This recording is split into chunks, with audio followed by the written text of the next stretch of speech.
Namaste. Welcome to Mental Health and Wellness with Divya Hari. Have you noticed after having a stressful day, have you had headaches? Or after falling ill, have you noticed how your mood changes? There is enough evidence that our mind and our body are connected. We have with us today Ms. Anshita. Anshita holds a master's degree in counseling psychology. She is also a certified clinical hypnotherapist. Let us welcome her on our show today. Hi Anshita, welcome to our show. Hi Divya, thanks for inviting me. This is very great. Yeah. Thank you. As we spoke previously about mind and body connection, you also integrate mind and body connection into your practice with your client, Correct. right? So could you tell us the importance of how or why mind and body are connected? Okay. The terms itself, when we put them together, the psychology of body and mind, I think in a sense we already understand what it could really mean. So let's understand it from a practical aspect, something that you've already mentioned, which is, for example, you have a presentation that you have to go for tomorrow, and you can tell me, like, what do you think you're going to feel in your body if, like there is a presentation in front of a lot of people, significant people who are going to judge you based on your performance. So what do you think we may feel in our body? I will definitely have a racing heart. My stomach will feel sick. I will have palpitations. Right. Exactly.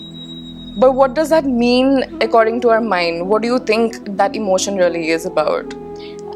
Fear, anxiety, Exactly. fear of me goofing up in front of such important people. Exactly. Another example that I could give, for example, you are having a really tough day, and by the end of the day, you find yourself, isolating from everybody else, and you go towards your room, and you can even notice you're taking shorter breaths, and you just scoop yourself up inside the blanket, and you're just disconnected from the entire environment.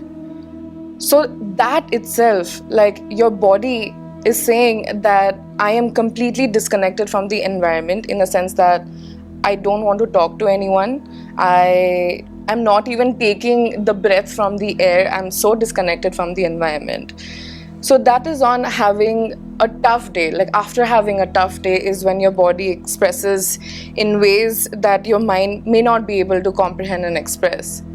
So these are the signs. This is what tells us how mind and body is so connected, that if you really pay attention to how you process as a person inside your body, it literally tells you what your mind is actually feeling. So I'll reiterate this sentence, which is, what your mind cannot comprehend and what your mind is not expressing, your body will definitely find a way. So that's why our mind and body, even though they are separate entities, they do not function without the other. So your mind is not separate from your body, and your body is not separate from your mind. There is a whole saying that goes that the body keeps the score, right? Correct. So when your mind is not able to find out that you're anxious or that you're stressed, or maybe even that you are feeling very sad, it is going to manifest as physical symptoms. Right. Could you explain a bit more about how our mental stress can manifest as physical symptoms? Right.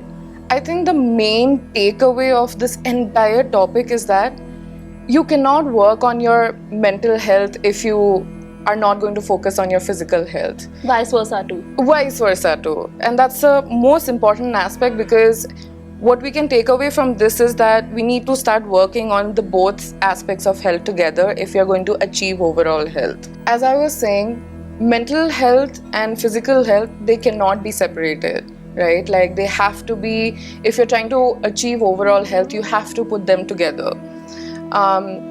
So as you were saying, that how your mental health concerns can be manifested as physical illnesses, it's true. Like, and the funny part about this is, especially in India, the prevalence of mental health illnesses are quite a bit. Like, there are quite a bit of prevalence of mental illnesses.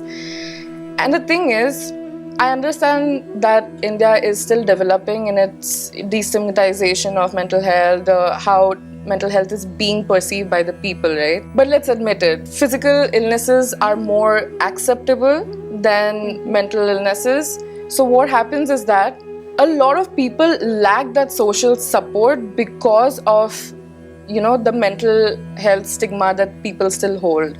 When you have that mental issues in your life, you're unable to communicate and seek support. But as I said, what your mind cannot express, your body will find a way. So what happens is that even if you don't have that social support, even if in India it's not acceptable, it will show up in more acceptable ways, which is through physical illnesses. That's why a lot of psychosomatic, which is basically mental illnesses that show up in physical manifestations, psychosomatic illnesses show up in a lot of people in the country.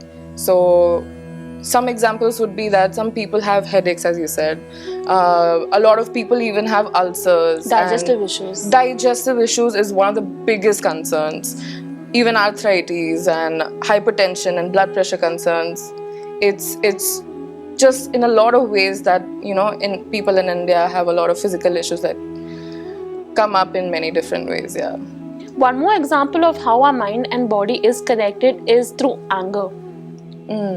Why do we feel so uncomfortable in our body when we are angry? It is in the mind, right?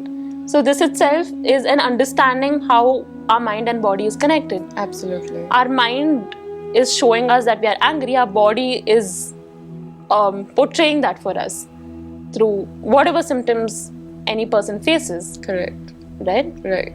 We spoke about how physical symptoms are more acceptable in India, but mental health symptoms aren't that acceptable, right? Even though we are having a lot of progress, there has been a lot of shame when it comes to accepting that I'm depressed or I have a mental health condition.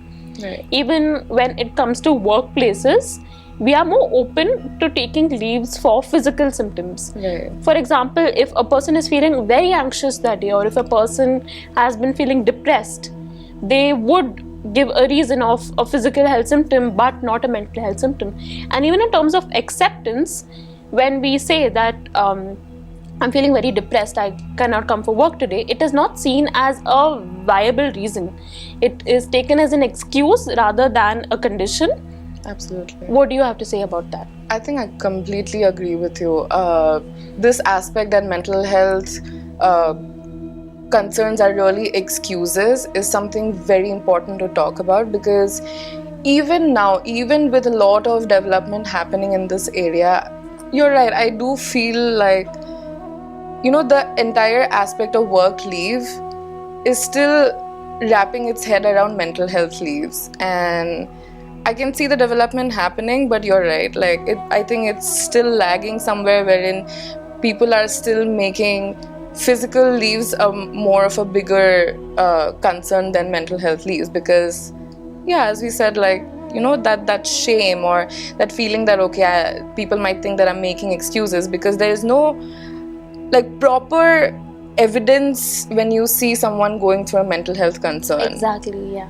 I think people need a lot of evidence, right? So because not all mental health concerns can have an outright physical manifestation, so I guess people avoid expressing that part of themselves because it may seem like an excuse. Yes, you're right.